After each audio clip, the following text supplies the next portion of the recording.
Good morning, my friends. This is Paul, and today we're going to take a look at the worst games that I have reviewed in 2020.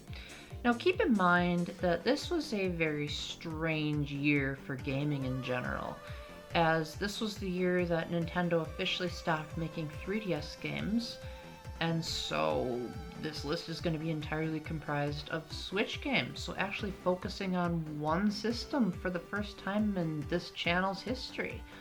Also, there were some games that when I originally reviewed them, I gave them favorable scores and remarks, but looking back, compared to some of the highlights of the year, they're kind of underwhelming. So a lot of the first couple of entries on this list are going to be more so of games that could have been better but missed the potential either because the developers were lazy or because of the pandemic. I'm not really sure, but it's not my job to think of the fine print when I do these lists. So this is all my opinion, and it's also based on games that I have reviewed, as there are definitely some bad games that I didn't review, but I would still consider them to be pretty terrible. However, they will not be on this list. Also, I love Cadence of Hyrule, but I put it on this list because its DLC came out in 2020, and it was extremely bad, to put it lightly, so that's why I'm showing Cadence of Hyrule footage. With that, let's get into the stinkers of 2020. At number 10, we have Clubhouse Games 51 Worldwide Classics. Originally, I really liked this game, and that's probably why it's so low on the list, because it's not by any means a bad game. It's just that even by Nintendo standards, it is so missing the mark in so many areas.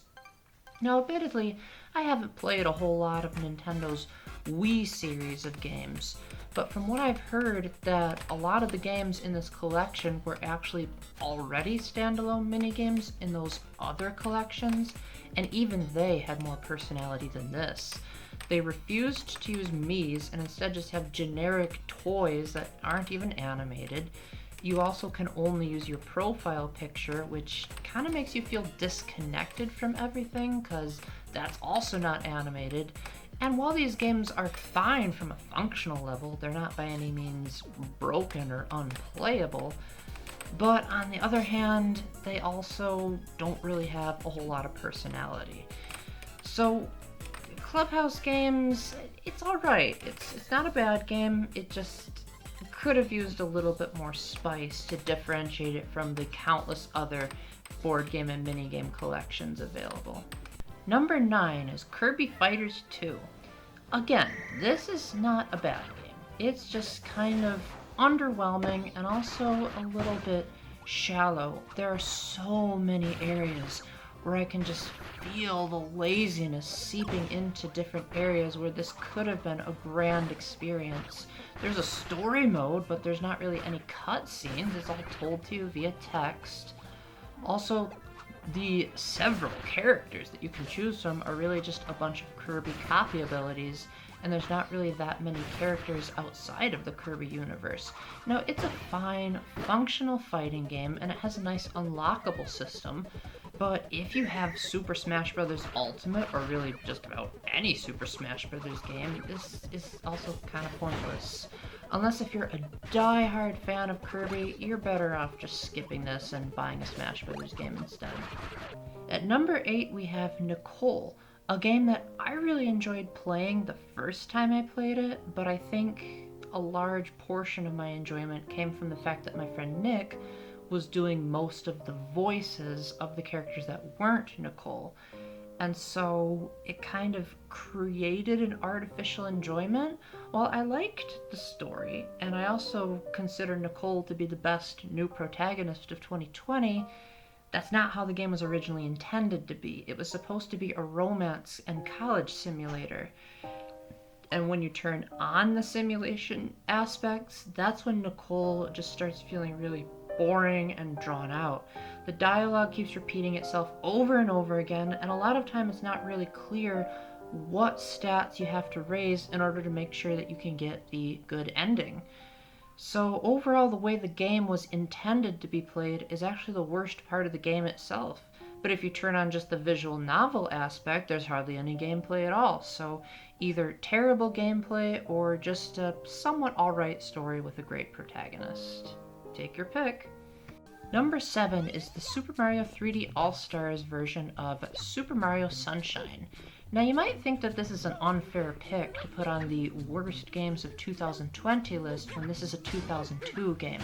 However, that's exactly my point. This is the first time Super Mario Sunshine has been re-released in 18 years, and they have made enhancements to some of the games in this collection, and heck, the original Super Mario All-Stars on the Super Nintendo revamped the graphics, the music, and everything. However, the amount of effort put into modernizing this is, well, frankly, it's so abysmal that it's practically non-existent. The controls feel even worse than they did on the GameCube. At times, I feel like the controller is actively fighting my movements. And some of these level designs and objectives are just so a byproduct of its time. Not only that, but the structure of the game is really confusing. You still can't skip the cutscenes, and basically it feels like a 2002 game that was released in 2020 with Nintendo saying, hey, this is good enough. People want to buy our legacy games. Well, let's show them how awful they really were. Super Mario Sunshine has its merits, but not enough to be included in an all-stars collection, more like an all-duds collection.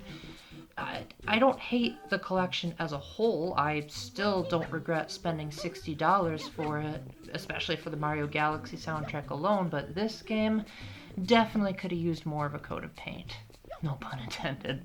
At number 6, we have Battleship.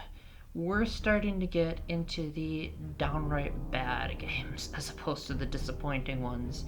And Battleship, for a while, was fun, but the keyword is for a while, considering how the Switch was treating its new game release. This is more or less an enhanced way to play an old board game. And while this new mode is definitely fun, it also has so much missing potential and glitches. First of all, the character models aren't animated, so the characters don't really have any personality. Third, there's just this boring animated background, which really isn't that animated at all. The music, it's only one track that's on a continuous loop, and if you're playing the Switch in handheld mode, sometimes there will be sound and audio glitches. So it's a serviceable way to play Battleship, but do you really not have the funds to just go and get the board game instead? Number 5 is Vera Blanc Full Moon. This had the potential to be a really amazing detective game, as the main character has the ability to read minds and also has the processing ability of a computer. However, apart from this really cool Wheel of Fortune style mind reading game, this is one of the worst visual novels I have ever played. It has such a boring story. The main character isn't even really that interesting. All she really does is just tell really bad jokes, and that's saying something coming from me. And there's just too much unnecessary lewd content that doesn't really fit the narrative. Also, not to mention that the mystery feels like not all the loose ends were solved. There are some major plot points that are left completely unresolved. The music is so lazy and forgettable. The art style is bland, and it tries to be a comic book, but it just ends up feeling like they were on a budget and they rushed it out. This was made by the same creators as Nicole, but man, as underwhelming as Nicole was, at least it had a charming protagonist. Take a hint next time. Number 4 is We Should Talk. This was a visual novel that had so much potential in its main gimmick of creating your sentences. That's about where the positives end, as this game is so ugly. Like, how the heck did this end up being a Switch game? Also, the music is bland and forgettable. It feels like elevator music. And also, not to mention that there's not enough characters, and the few characters that there are don't feel fully fleshed out. The narrative can be beaten in approximately 12 minutes, and it's also really easy to get the true ending, and it doesn't feel like there's all that much effort involved. It just feels like a half-baked love story that probably was a full novel, but the manuscript editor just said, let's just take chapter 1 and turn that into a whole book. Overall, I hope the developers can perfect the formula of this sentence simulator, but maybe actually penalize you if you have bad grammar or something along those lines.